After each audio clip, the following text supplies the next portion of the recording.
Light makes What were you gonna say? this light is making me look so pale, and I'm like more tan than this, but No. I feel like you can't. I have a light ring on, like here, because in the winter there's like no light in this room, and the window is like next to me. right. So Yeah. I don't know. It's just dealing with the logistics of this room. So, good morning, friends. How are you guys?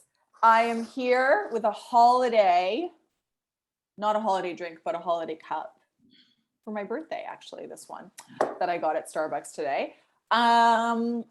And I'm sitting down with the lovely Erica Reade, and I'm so excited. If you guys saw the coffee chat that she and I had already on Instagram, we had one back before Patreon and the 11th House Cafe was a thing. And we chatted about her work. It was like kind of an example of us reconnecting too, which was really fun because Erica and I were basically best friends in university, which feels like it was 100 years ago now. We went to McGill together, and I feel like, Erica, I don't think we talked about how you and I met last time, did we? Yeah, we did. Did we? Well, I don't know if it got recorded that we met while I was a lifeguard at the YMCA and you were like swimming laps. Swimming laps, guys. It didn't get recorded. You know what? I can't believe I just said that to Erica. I was like, hey, do you remember? You know why, guys? Erica has an 8th house moon in Cancer, which we're going to talk about today. Anybody with the moon in Cancer has a tenacious memory. And in the 8th house, it's like you just remember like details till the ends of the earth. Like, like, would you say that's true, Erica? Would you say your memory is really good? Yeah, it is. It's a bit frightening, but yeah, I remember everything. Yeah, that's great. It's good. It's handy for like memorizing, I guess, which I'm terrible at. Yeah. So yes, we met. I used to do laps at the crack of dawn. It was fun. I remember, I'm pretty sure I would have told you this too. Like, I loved swimming because I didn't actually have to feel myself sweating. Right. I was so impressed that you like would get yourself there for 6:30 in the morning because I didn't want to be there to work. So I was like, how? Oh God, I don't know. My discipline when I really want to show up for something is quite tenacious, I would say, and maybe even a little bit impressive for sure. I remember like to a similar point when just before I moved here, I was working out a lot in Montreal and I had taken on spinning, like just this obsession with spinning. And it was the winter and I would take the metro to, which is like the subway for those of you in the States, metro in Montreal is what it's called. And I would take the subway at like 6 a.m. to go do a 7:05 like spin class. Maybe like half an hour away, basically. And then I would have to walk along the highway because like Montreal's infrastructure. So basically, Erica, you might remember this. It was like Station Namur, which is on DeCarry. And then like that part of the station to the gym, because the gym had a fire. So they had like a DIY location. That's crazy to remember that even before like a pandemic, they experienced so many challenges, but yeah, they had a fire. So they had this kind of like DIY thing. And I remember walking there in the mornings and it was so dark because it was the winter. And I was like, God, I'm really funny. Like I do things that like a lot of my like peers or colleagues would literally be like, you're insane. But then there's other things that they do every day that I'm like, how do you do that? I just like a 9 to 5. Like I have trouble Nick still likes to tease me that maybe one day I'll go do 9 to 5 because that's his dream for me because he's an engineer. So he's like, let's have stability and structure. And I'm like, no. Yeah. So all that to say that sometimes, yeah, I kind of can get really committed into my little routines and it can kind of see me do things that I know a lot of other people might think are like kind of wild, but yeah. They end up being phases. I'm very everything's like a phase. I can't stick something out for a long time, which is totally related to the Neptune on my ascendant. It kind of just makes the case for, So Erica and I talked a lot about astrology last time because Erica's mom's an astrologer, which is so cool because through that experience, I felt like maybe I got a glimpse of what my life will be like with Quinny down the road. My mom is so kooky. She's gonna read your chart and do cards for you when you come over. Don't try and pull anything over the wool over this one's eyes. Now it's like so much more accepted and like respected and appreciated. Like back then it was just not the same. No one knew, right? Like that your mom was doing that when because she's a high school teacher, right? Yeah, like she did it on the side. So no, it would be like selective people would know, or she would tell people after she like gained their trust. It wasn't just like a mainstream thing the way it is now, where like so many people talk about it and everyone's reading tarot. It's like a little bit like photography, like everyone calls themselves a photographer too. Yeah, we should So, talk about that. We should talk yeah. about it. I feel like, to your point though, my personal experience of that, and maybe you can touch on this in your world, is that when I go on Instagram, everybody understands it. Or like in the world of online, there's so many niches, and you live in New York City. So, you know, you're definitely an exception to the rule too. Because New York City just has access to so many resources and so many different kind of like cultures and different life experiences and walks of life. Montreal's pretty great at that as it is. And I would definitely say that probably the younger generation is very well versed in it. But when I go out personally into the real world, people are like, what do you do? Like they kind of get it, but they still don't really get it in the way that when you jump online, there's definitely like a space for it and an understanding. I still feel like, you know, and maybe it's, and you would have maybe experienced this a little bit too through your mother's experience. Maybe it's the person that becomes the astrologer or that takes on that sort of like metaphysical esoteric work. It can kind of feel like a little bit like we're marginalized type of people as it is, right? You know what I mean? But let's talk a little bit about, tell us a little bit about what you do. And then I definitely want to talk to you about the photography thing, because I think that's such an interesting point. So tell us a little bit about yourself and what you do. Yeah. So yeah, I'm now a full-time photographer. I haven't always been. It was always a part of my life. And then 2018, I made the jump to full-time photography. So I balance what I like to call like my paid work and then my creative work. And my paid work is obviously creative, but you know, I'm largely doing weddings and then portraits and headshots. So I get to be creative, but it's like some photographers, all they do is weddings. And I was always been very explicit that like, I don't only want to do that. No disrespect to weddings, but it's just not, yeah, I'm passionate, but I like doing it and I'm good at it. And so, and then I also have like a fine art series. I'm working on a book right now. I just released my 2022 calendar. I do some more kind of creative abstract work with mirrors and like more kind of like landscapey stuff. I've taught off and on over the years, and I run a photography collective. So all of that is like where I'm passionate, but it's not like my big money earning thing, but it's where I try to spend as much time as I can doing that kind of stuff. And yeah, I mean, it's been, you know, like as any entrepreneur knows, it's like super exciting and overwhelming, and it's a constant roller coaster of like being your own boss. But now that I'm in it, like I'm not going back to a 9 to 5, like maybe ever, unless it's on my own terms. And but for right now, yeah, it's like a 180 from pandemic winter. I was like, everything's gonna fall apart. My career is done, and now I like I'm so busy I can barely breathe. So, like, I'm really, like, I'm grateful, but I'm like I'm burning out a little bit. So I'm trying to, I'm gonna have to figure out some like, you know, strategies for like coping. Yeah. I think so many of us are kind of in a similar boat too. It's just been like, since things are kind of coming back to life, if you will, it's like almost like everybody's in a rush to make up for lost time. It feels a little bit, and the foot's just on the gas, like full throttle, you know? And even when I listen to you, I can kind of like relate it to not my work life so much.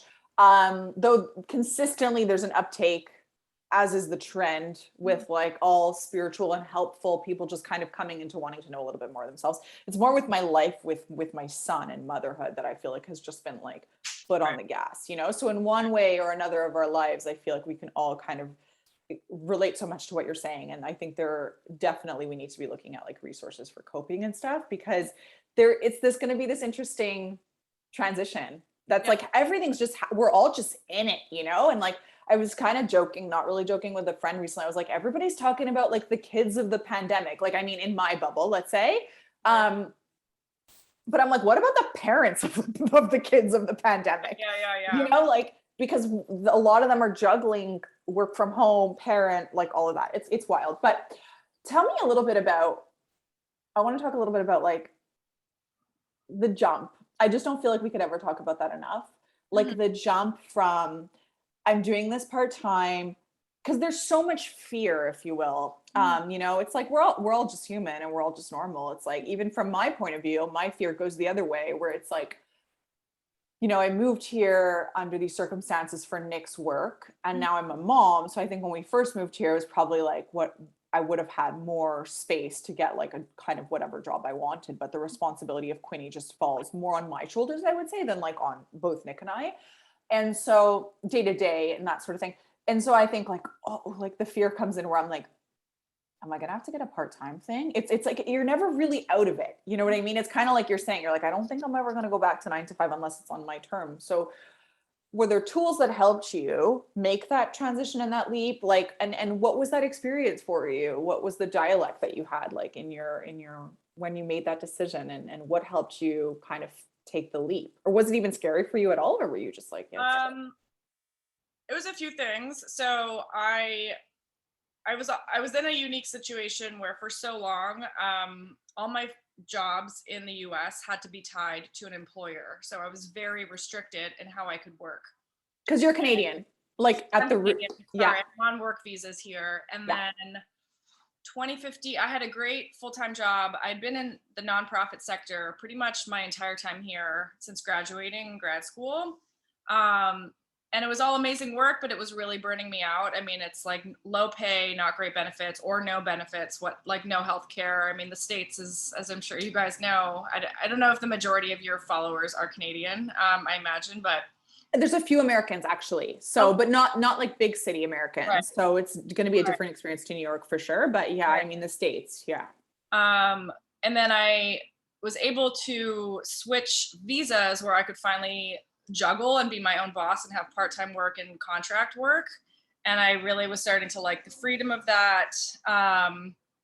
But, you know, had a lot of fears that, you know, our parents want us to have that stable work. And it's like, at the end of the day, my parents are very influential, but like they were both, I would make leaps whether or not they approve. Like at the end of the day, it's like, I know. That's the Aries in you. Yeah. Because you know the influences for me, I'm seeing the eighth house moon, because the eighth house is our, like, it's our emotional debts. Yeah. And sometimes it's our physical debts too. Right. But it's definitely like our ancestors, you know. So you Yeah. see that connection with your family, but you're a sun Aries, and so it's like sun Yeah. Aries is like I'm going even if you tell me I can't. Like I'm going to show you that I can.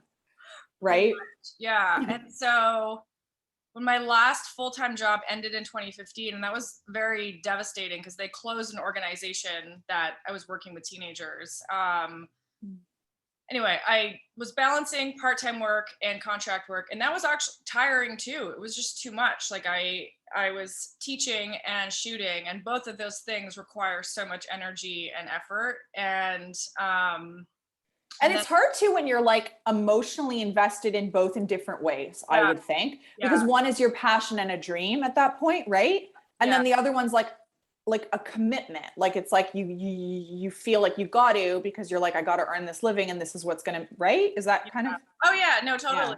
And like anytime I would think of leaving, I would be like, but this amount falls in your bank account on this day, and you know that. And so I don't know, it was just like, I think like in most things in life, like you get pushed to it at like it's like people who leave unhealthy relationships or people who end things, like no matter how many outside influences, like you have to hit your own wall basically. And so I was at a part-time job that was so toxic. I was getting like health problems. It was so unhealthy. And because I have always been so passionate about photography, I knew my work was getting better. I was getting more opportunities. And, you know, I was taking time off work, calling out sick to go do shoots. Like it was clear, like I basically knew it was coming. And then, yeah, like when you're taking off work to go do shoots, I feel like that's a pretty big sign, right? Yeah. It's like I'm actually not able to sustain like the initial commitment anymore. I should be, yeah. And at the same time, I was charging so little for shoots back then, but I was comparing what I was making with photography and what I was making at this nonprofit. And I was like, well, if I'm going to be broke, I might as well do it and not have an awful boss. And it was also a summer of like, she doesn't live here anymore. I should actually send you her podcast. I have a good friend who is an intuitive medium, and it wasn't even one of my paid sessions with her, but we were together on the beach and I was with my ex-boyfriend at the time, and she just turned to me, she's like, I'm so sorry, you didn't ask for this, but like spirit is telling me you need to get out of this relationship or you're going to drown. And it was the same thing with my job, so I quit both. So wait, you didn't know this person from nothing, and No. She was a friend of mine. Okay, sorry. I had a paid reading with her prior. Okay. We were hanging out as friends, and it was just a friendship hangout, but a download came to her anyway because she hadn't trained herself yet to shut them off, which she does now. So it's really hard to train yourself for that. Yeah. So within 1 week, I quit my job and I broke up with him, and it was like I blew up my life, but like in the best possible way. She affirmed what you knew. Like you were like, thank you, I know. And I will say, like, photography wise, it was scary, and it was truly that thing of like within 2 weeks, opportunities started like coming in. It's like you shut one door and like mentally put that thing away, like new things start coming. And then unfortunately I gave him a second chance. We got back together, work continued to go well. And then when I broke up with him for like good, career stuff kept getting better. And then I also invested in a 6-month one-on-one creative woman business mentoring. So I had a 6-month money coaching one-on-one like course I invested in. And so, you know, I was just like, what year was that in? Sorry. So it spanned from 2019 to literally the week of the pandemic was my last course with her. So so it was 2019. So we were like, this was in the times when coaches were becoming more present, I guess. Like there was kind of like an uptake on the accessibility to that information, right? And so I was just like seeing, I was not charging enough. I'm sorry, my light is so bad. I'm obsessed with your place. Like, can we just talk about this? I can't get enough. It's amazing. I got very lucky with this place. I'm like, is this just exist in New York? I mean, I feel like these kind of places are in Montreal. Yeah. Well. Yes, they are. It's I got very lucky with this apartment, but I've been here for 12 years. It didn't always look this good. Wow. 12 years, darling. Yeah. So basically it was, you know, I'd never had formal business training. And I was like, if I'm going to open a small business, I need to understand how this works. And it was scary because she cost $6,000. Like it's not even money I had at the time, but I had another friend who had worked with her, and she was like, you will not regret. And it was truly like the investment. Like I would be charging probably half of what I'm charging right now and be in so much debt. So she was like a huge game changer for me. So I would say like, right research, if you can read it for any woman or person out there watching who's like considering some sort of solo jump, like having a good financial footing really, like, you know, it made such a world of difference. So that was a big tool. And also that she came to you by referral is so interesting. Because we trust so much, no matter how much you go out and you're like, this is my work, you should work with me.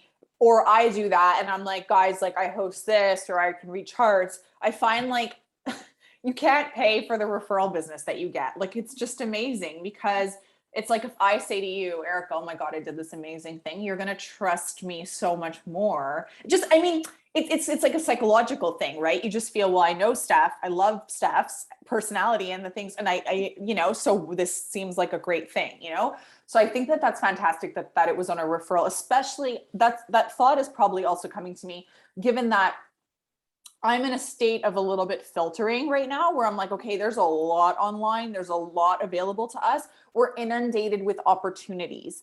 And it's like, it's kind of like you want to do all the things sometimes. And it's like, who do you hire? What's the right course to go to? Because there's, as creatives too, I think we can get so inspired and we can romanticize so many things and scenarios, right? So, I love that point. And I love that your state is speaking to that, like just having that support system. And can we talk a little bit about, because the charging your worth thing is very interesting. Yeah. Charging your worth. Like I actually just spoke with these amazing folks.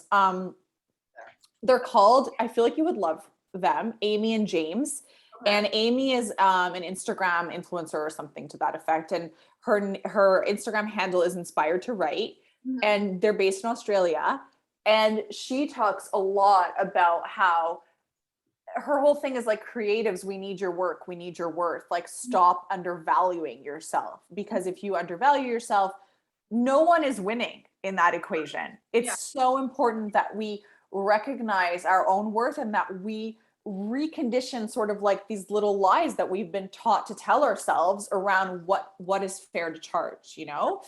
And it seems like across the board, you'd be hard pressed to find someone who is entrepreneurial and a creative who hasn't had that internal struggle or dialogue of like, what do I charge? And there's not really that much without having hired someone and found the right person. You know, like I hired a coach in 2018. I hired a coach and he was okay. But at the end I was like, this doesn't feel like it brought me that much value, but I need, you know, it brought me, you know what, it introduced me to Georgina Durkin, who's like a person that I adore and has helped me heal a lot. So I feel that that might've been the situation that I garnered the most, that I gained the most from. But just charging is so hard. And you want to look at like, I guess, industry, and then you want to know. And then also there's, you know, like the little fear, if I don't charge this, will I be able to pay the bills? If I do charge this, will people want to hire me? Yeah. Right? So what was a little bit like your experience with that? And how did you come to feeling so good right now about, I mean, aside from the fact that it's time and wisdom and experience, of course, you know, even with like your workshop, you know, that you know what to charge for that. Was it really the course, or was it a combination of things?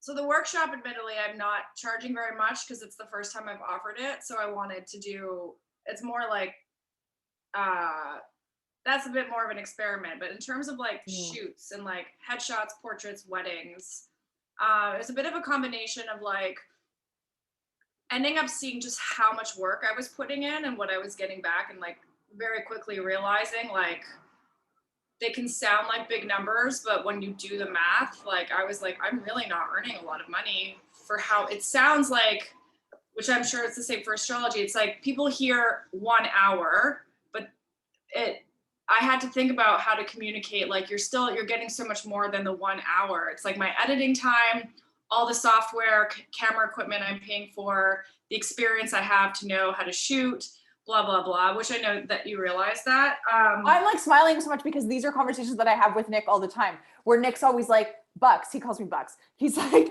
Bucks, like, you need to figure this out. Like, he's an engineer, so everything's like so linear. He's like, it's not just charge, like, this is the service. It's like, what is all the stuff that went into getting to this moment in time?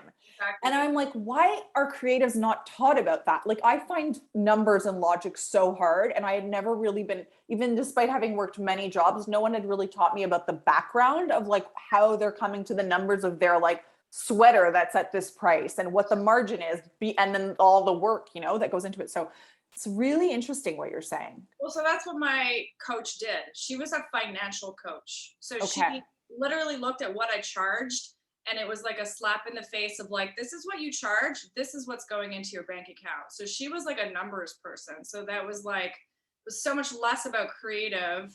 And we did like a month of like money therapy because we went through my discomfort with charging more. And she's like, amazing. If you continue to charge this, she's like, you're going to run yourself into the ground.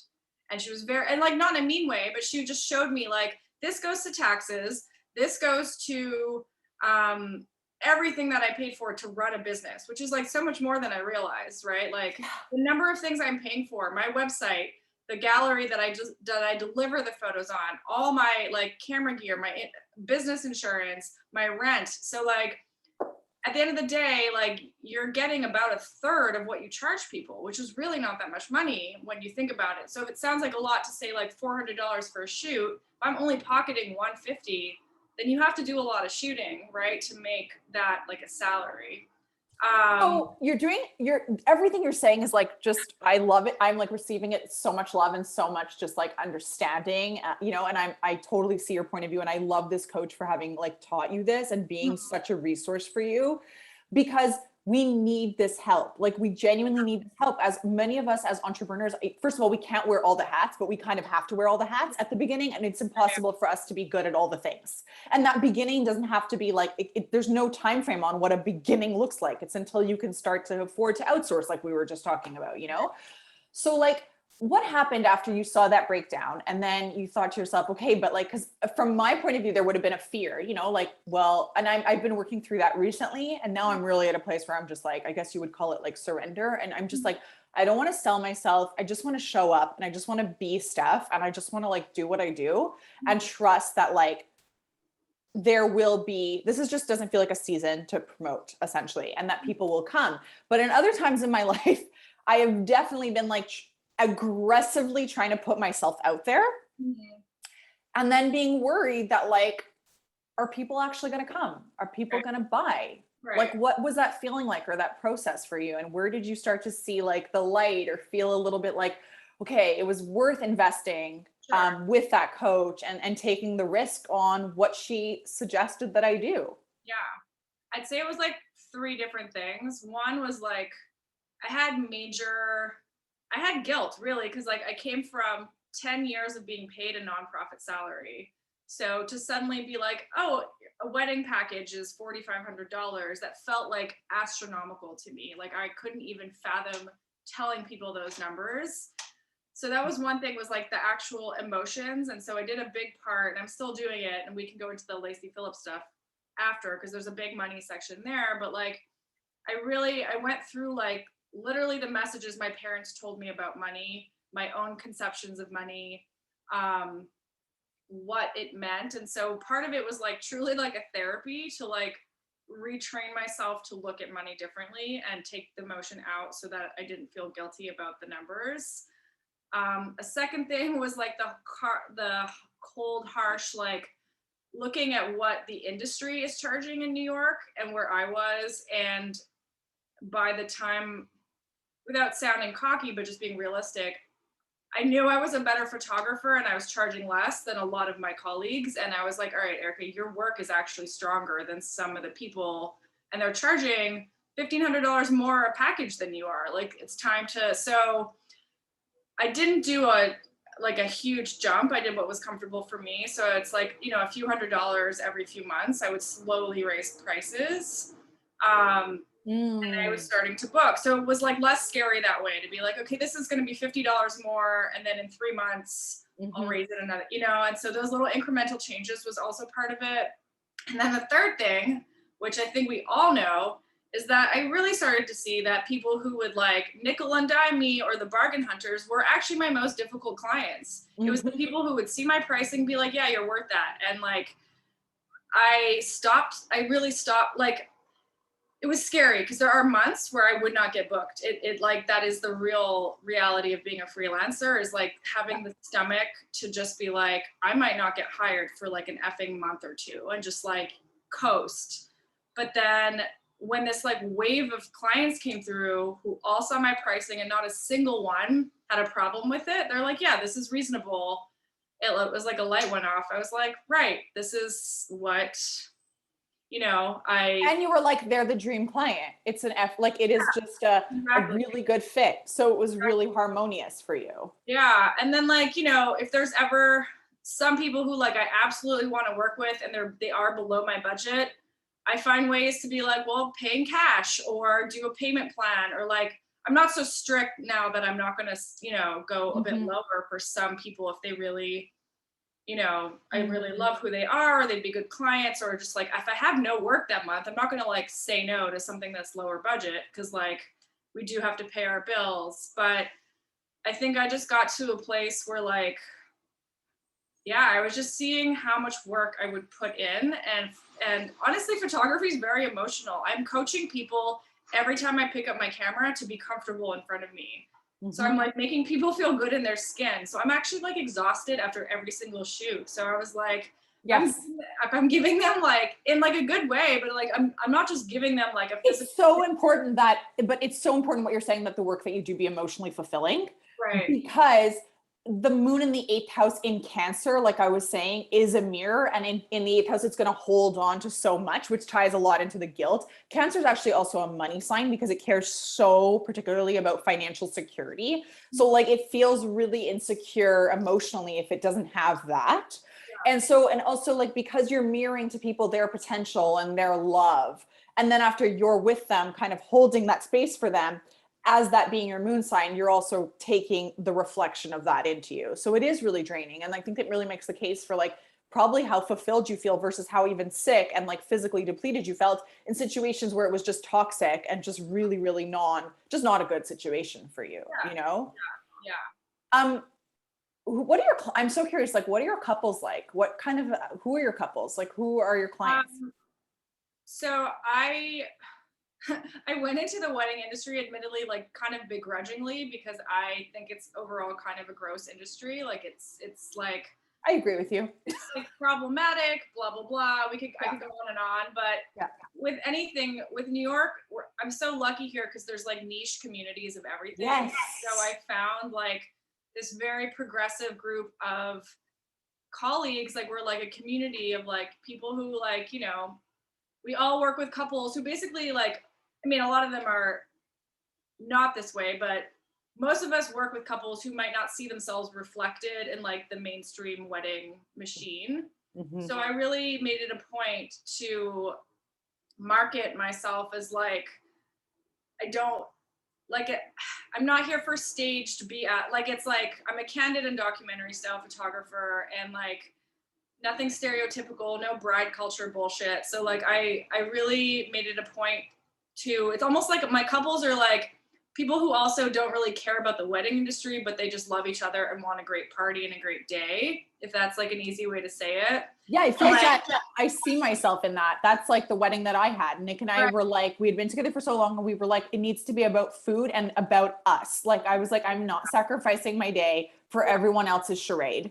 And I'm not doing like all the first dances and all the things. And also I was like picking up on everybody's feedback around me, which just sort of more affirmed that I was like that, because people were like, everybody I would meet would be like, if I could, I would elope. If I could, I would go back and do my day.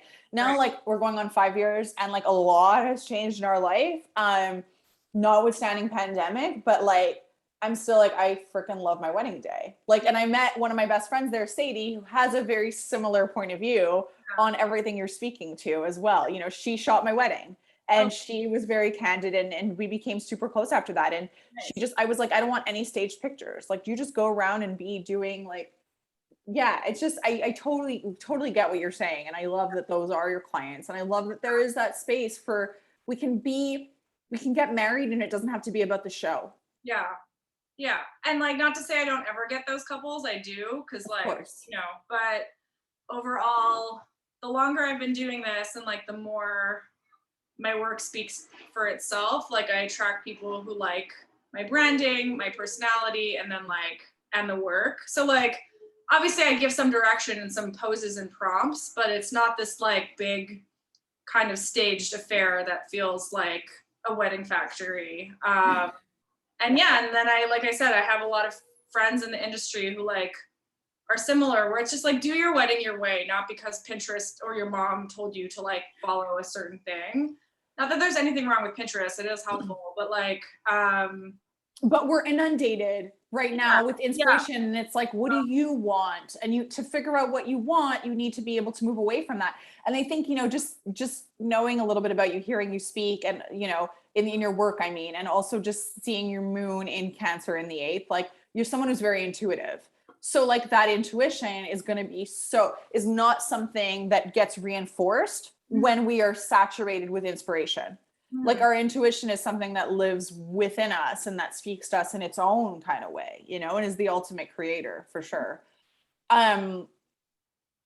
Like as creatives, you know, you hired that coach and then, you know, you went on your way and stuff. And I think it's so important that we always have support, because we do, as much as we learn to be like really work with our intuition, definitely as high creatives. But I think we also see ourselves kind of doubt ourselves a lot too, right? So You've been talking to me about this Lacey Phillips program, and I would love you to speak a little bit about that because I had never heard about it before, and I'm so curious, like since the last time you spoke to me about it, and I'm so curious about like what that's like and how that has continued to support you.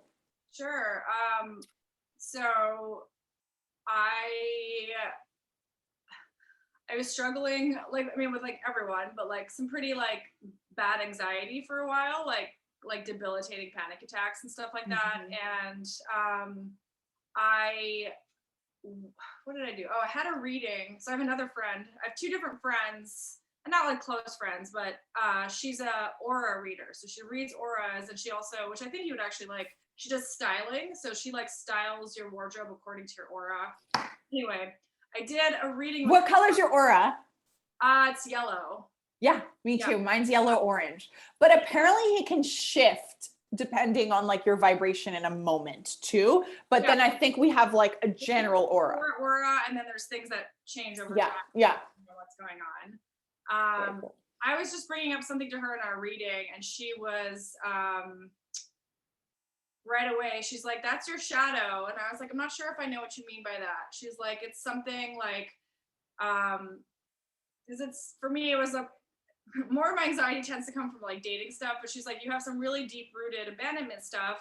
You should go check out To Be Magnetic and Lacey Phillips." And I'd never heard anything about her or that program. So that was truly 1 week into pandemic. Like New York was a terrifying place to be. We were all shut inside. And I was like, well, I have nothing else to do. So I watched a few of her videos, and I was skeptical because like the first thing they're about is like manifesting. And it's such a like cliche word right now. And as much as I love everything you're saying because abandonment is something that like I'm dealing with a lot in 2021. And that's come up for me a lot as like a root core issue. And I agree with you. Manifesting is a word that I tend to run away from now.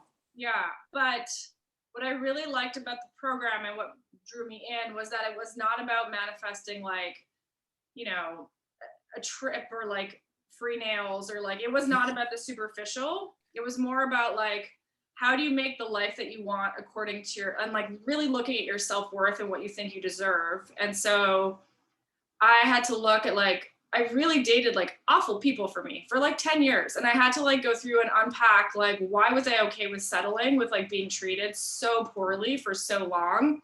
So it was like, I truly spent, and I do it a little less now, but like basically since March 2020, I've been doing this program. And so it's about manifesting, but it's like bigger stuff. And like, if you want a partner or your dream career, it's like, do you think that you're worth that thing? So a lot of the program is about like, if like, which ties to me charging my rate, where it's like, let's say you get this dream job offer, but they come in 20,000 lower than your worth. The program talks about this. It's like, that's actually like a bridge job. It's not really your dream job if it's not paying you your worth. So the whole program is actually about worth, and that you manifest according to how much you like value yourself. So that's what spoke to me. But it's kind of like self-therapy. There's a ton of journaling. There's these very deep meditations where you go through and you face your shadow, you face all your worst bullshit, you go through like your childhood and you think about like, where do some of your things like really root from? So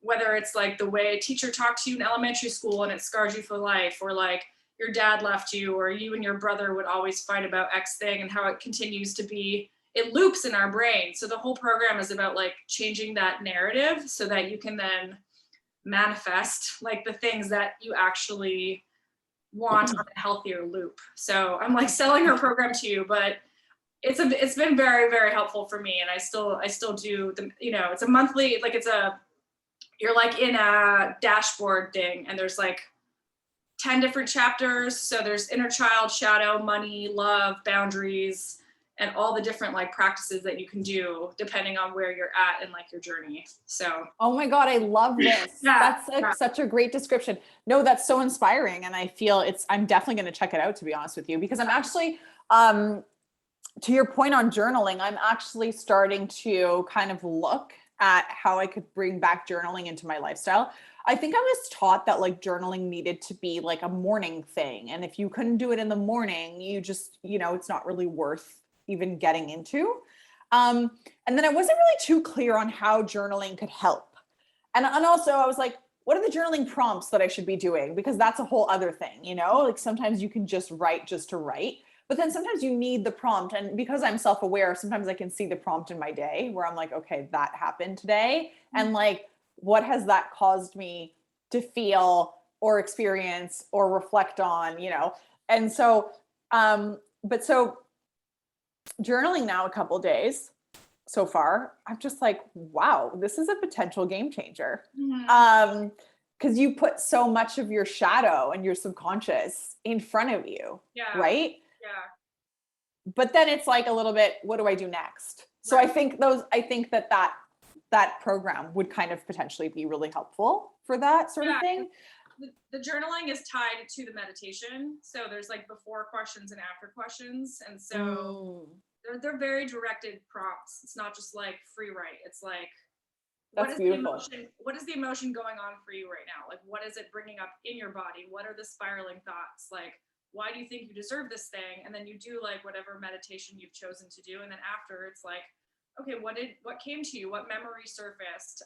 Why does that word feel so like icky to you? And so the journaling is like part of the like reprogramming your like the way that you see yourself and the way that you want to like approach the issue. So it can be exhausting. Like it's definitely a program that had days where I was like, it was very heavy, but I've also like, I've been journaling my whole life. So it was just like another exercise and like going even deeper into that kind of stuff.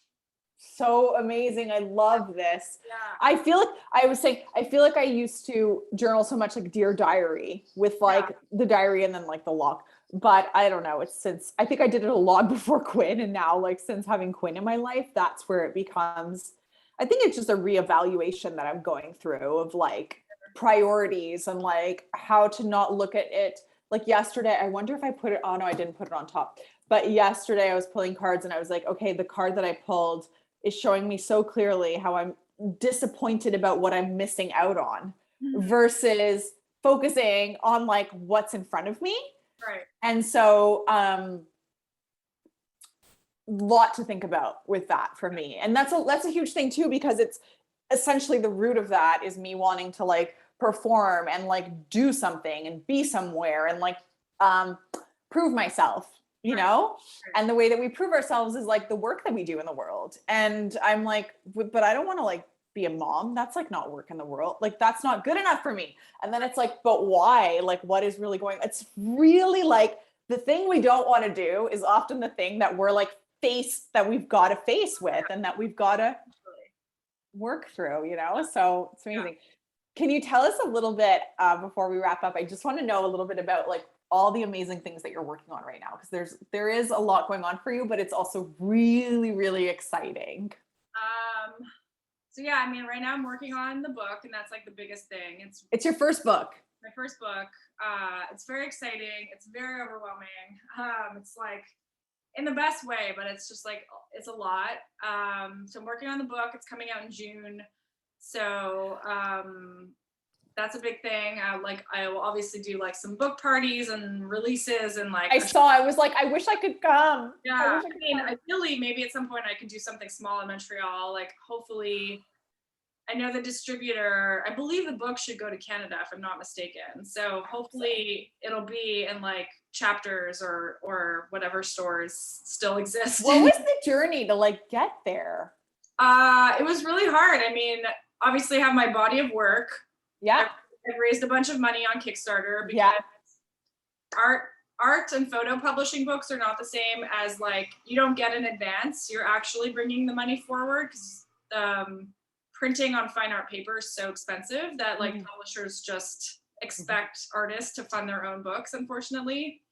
And then it was actually putting together like a proposal, like a pitch. And so I was pitching to publishers. And so it was like anything where I got rejected, I got silenced, I got interviews, and then finally one manifested and like, you know, signed with them on like, it's a very dramatic turn of events where like I had like cut someone out of my life on the same day I signed with them. And I've had a lot of weird things happen like that, where like these very dramatic things happen, both good and bad. And so, and then once you start working with a publisher, you know, like I send them my images, they choose the best ones, and now we're like laying out the book. And then And then part of why you're paying them is to do all this stuff I can't, which is like talk to distributors and like know which books are going to which stores and like Yeah. Yeah.